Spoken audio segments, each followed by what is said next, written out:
In time management, either you control your time or something or someone else will.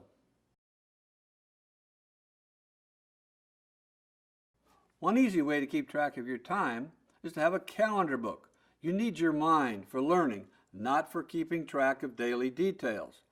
Set up a daily to-do list on what you would like to accomplish that day and check off those items as you complete them.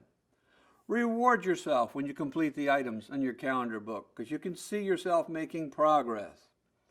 And in a calendar book, write down when you're in class, when you're studying, when you have appointments, meeting dates, test dates, quiz dates, when papers are due. Get that out of your head so you can focus on learning.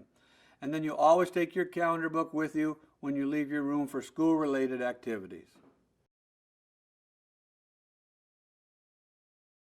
It's very important to have your calendar book, get those details out of your head, use your daily to-do list for what you want to accomplish, reward yourself when you accomplish those activities, and get those details like class times and study times down in your calendar book.